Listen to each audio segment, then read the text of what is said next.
जम्मू कश्मीर की सरकार अगले कुछ दिनों में प्रोफेसर वाहिद मखदूमी को Jammu Kashmir state board of school education का चेयरमैन नियुक्त करने जा रही है। अब इसे Jammu Kashmir board of school education कहते हैं। इस नियुक्ति की कहानी बड़ी अजीब है। Shri Mata Vaishno Devi institute of medical excellence को लेकर बवाल है और हर नेशनल अखबार में खबर भी है और इस बात पर भी जबरदस्त रंज और गम का इजहार है कि धर्म के आधार पर मेडिकल की एजुकेशन तय होगी क्या। और ये भी सवाल उठाया जा रहा है कि कटरा मेडिकल कॉलेज का लेटर ऑफ परमिशन केवल इसलिए विड्रॉ किया गया क्योंकि वहां पर मेजॉरिटी मुसलमान बच्चों का एडमिशन हुआ था। लेकिन उससे पहले मार्च के महीने में जम्मू कश्मीर की सरकार ने एक सर्च कमेटी बनाई थी दिसंबर 13 को और उसको जिम्मेदारी दी थी आप Jammu Kashmir board of school education के चेयरपर्सन की तलाश करें और साथ में J and K state council of education research and training यानी JKSCERT के डायरेक्टर की भी तलाश करें। कमेटी के चेयरमैन थे administrative secretary agriculture production department और कमेटी में जो मेंबरान थे उसमें administrative secretary school education department, secretary GAD, secretary higher education, vice chancellor Jammu university, vice chancellor Kashmir university, वो इसके मेंबर थे। अब इस कमेटी को काम सौंपा गया कि आप चेयरमैन की तलाश करें। इस कमेटी ने अप्रैल के महीने में इंटरव्यू कराए और अप्रैल के महीने में ही 2 पैनल जम्मू कश्मीर की लोकतांत्रिक सरकार को भेज दिए। वो सरकार जो सरकार जम्मू कश्मीर के लोगों की नुमाइंदा है, वो सरकार जो सेक्युलरिज्म और सोशलिज्म के आधार पर बनी है, वो सरकार जिस सरकार के मुख्यमंत्री से लेकर हर एक मंत्री ज्ञान दे रहा है इस वक्त सेक्युलरिज्म के ऊपर। देना भी चाहिए, बनता भी है। लोकतांत्रिक सरकारों का रवैया यही होना चाहिए। लेकिन इसी सरकार ने अप्रैल के महीने में जो पैनल सबमिट किए गए उन पैनलों को एक्सेप्ट भी नहीं किया, रिजेक्ट भी नहीं किया और पूरा 8 महीने का इंतजार, माफ कीजिएगा 9 महीने का इंतजार किया। और जब साल खत्म हो गया तो यह कहा कि पैनल एक्सपायर हो गए और एक नया पैनल तैयार हुआ और उस नए पैनल में से एक एकेडमिशियन को Jammu Kashmir board of school education का चेयरमैन बनाने का ऐलान भी हो गया और यह भी कह दिया गया कि फाइल पर दस्तखत हो चुके हैं और आज या कल में ऑर्डर निकलने वाला है। अब सेक्युलरिज्म के अलंबरदारों से सीधा सवाल, अप्रैल के महीने में जो पैनल सबमिट हुआ था उसमें 4 लोग जम्मू से थे, 2 लोग कश्मीर से। हालांकि इस बाइनरी में मैं विश्वास नहीं रखता, काबिलियत है और चूंकि काबिलियत का पाठ हमें सभी पढ़ा रहे हैं और मेरिट का जहां तक ताल्लुक है, मेरिट का कत्ल नहीं होना चाहिए, ये तमाम लोग कह रहे हैं। मेरिट की बुनियाद पर जिसको जो पोजीशन मिले वो उस पोजीशन का हकदार है, ये वो तमाम लोग कह रहे हैं जो तमाम लोग इस वक्त Shri Mata Vaishno Devi institute of medical excellence में नेशनल मेडिकल कमीशन के लेटर ऑफ परमिशन को विड्रॉ करने के बाद स्टूडेंट्स को शिफ्ट करने से जो लोग बवाल काट रहे हैं। इन सवाल ये पैदा होता है, 4 लोग जम्मू से थे, 2 लोग कश्मीर से थे। बोर्ड ऑफ स्कूल एजुकेशन के पैनल में भी 1 कश्मीर से, 2 जम्मू से। SCERT में भी 1 कश्मीर से, 2 जम्मू से। तो 2 पैनल आपके पास थे। आप दोनों पैनलों को किन लोगों ने इंटरव्यू करे? एग्रीकल्चर प्रोडक्शन डिपार्टमेंट के principal secretary, additional chief secretary Shant Manu, higher education के प्रिंसिपल सेक्रेटरी, 2 जम्मू और कश्मीर दोनों यूनिवर्सिटियों के वाइस चांसलरों ने इंटरव्यू करके पैनल आपके पास भेजे। काबिलियत आंकी इन तमाम लोगों की और काबिलियत आंकने के बाद उन्होंने कहा ये लीजिए 2 पैनल हैं, अब आप इनमें से 2 लोगों की नियुक्ति कर दीजिए।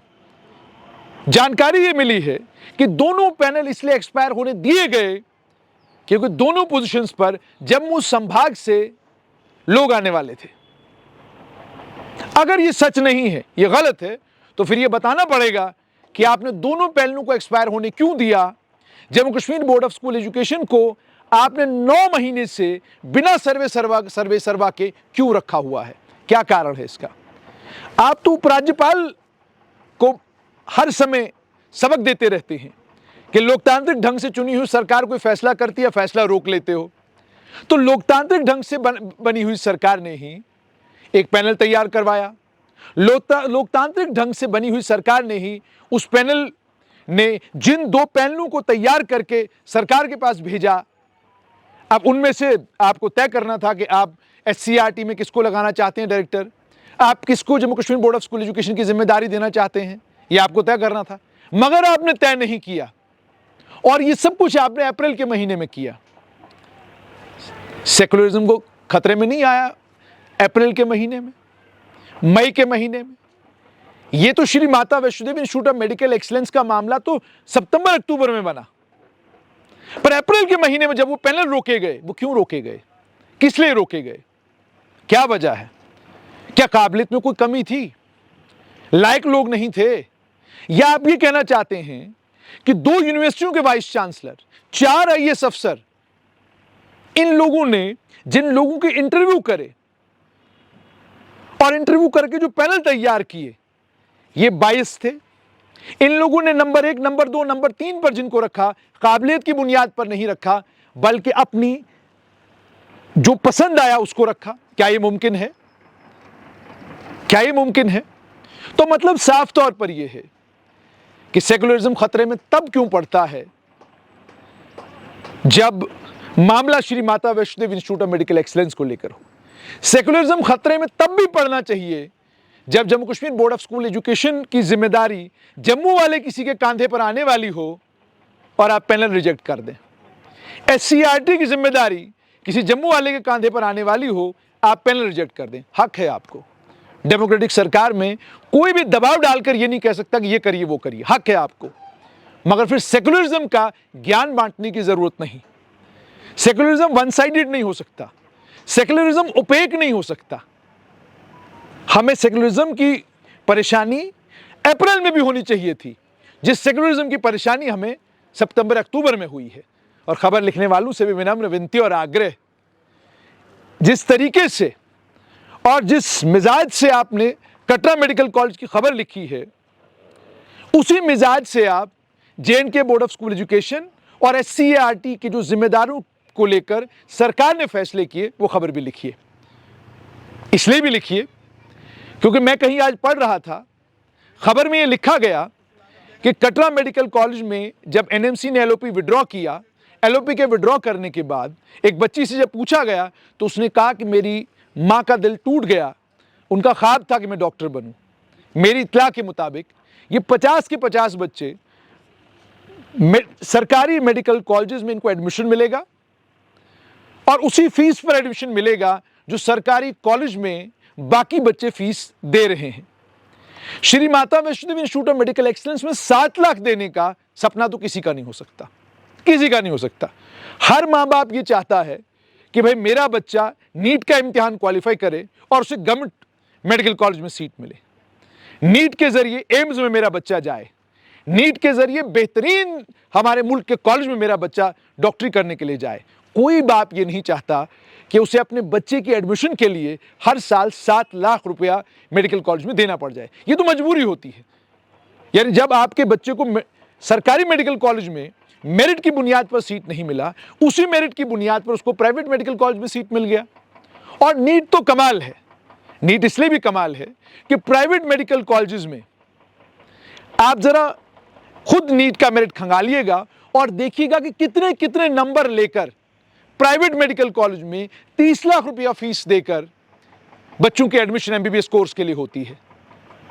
तो इसमें कोई शक नहीं कि नीट में मेरिट की बुनियाद पर एडमिशन मिलता है, लेकिन प्राइवेट कॉलेज में जब एडमिशन मिलता है वो किस मेरिट की बुनियाद पर मिलता है, आपका नंबर मेरिट लिस्ट में कहां पर होता है, वो भी बड़ा मैटर करता है।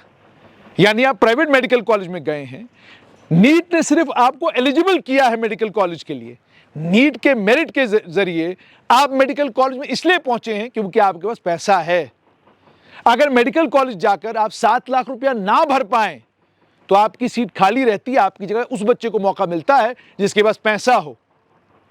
तो हर माँ बाप का ये सपना होता है कि मेरा बच्चा नीट के इम्तिहान में बैठे, क्वालिफाई करे और ऐसे मेडिकल कॉलेज में जाए जहां उसको पढ़ाई भी अच्छी करने को मिले और हमें पैसा भी कम खर्चने को मिले, क्योंकि इसीलिए इंसान मेरिट के लिए सुबह शाम मेहनत करता है। जिस बच्चे ने तीसरी बार एमबीबीएस का इम्तिहान दिया, तीसरी बार नीट का इम्तिहान दिया, क्यों दिया? भाई मेरिट में मैं आऊं ताकि मेरिट में आकर मुझे गवर्नमेंट मेडिकल कॉलेज मिले। यह किसी मां बाप का सपना नहीं हो सकता कि जनाब मेरा बच्चा मेरिट में भी आए, फिर प्राइवेट मेडिकल कॉलेज में एडमिशन भी हो, फिर 10 लाख रुपया महीना फीस भी देनी पड़े। तो अगर इन बच्चों को एडमिशन अब सरकारी मेडिकल कॉलेज में हुआ है तो क्या गलत हुआ है?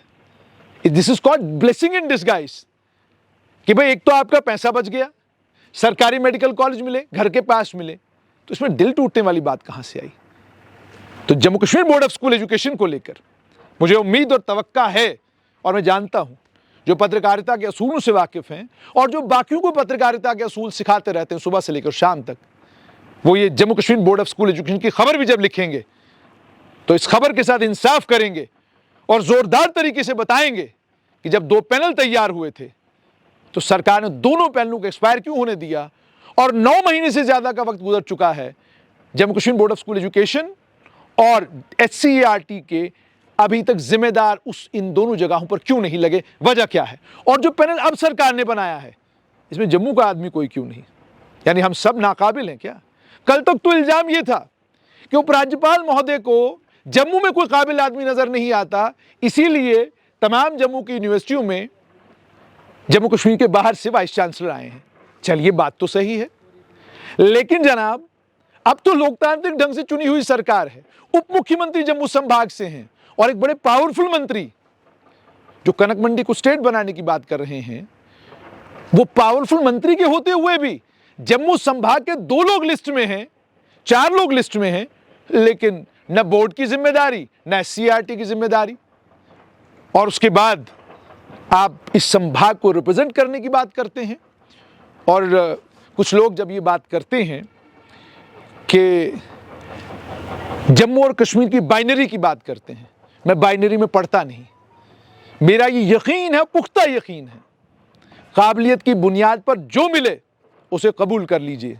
सिफारिश और चमचागिरी से अगर कुछ मिलता है उसे कबूल करने की कोई ज़रूरत नहीं।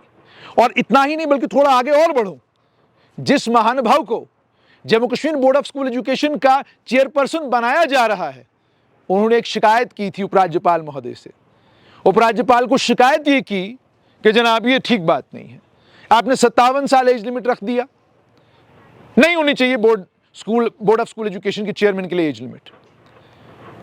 बाकी बोर्ड्स की तरह यहां पर भी किसी भी उम्र का आदमी, एक्सपीरियंस वाला एकेडमिशियन जैसे पहले होता रहा है वैसे ही आगे भी काम चलना चाहिए, तब जाकर बात बनेगी।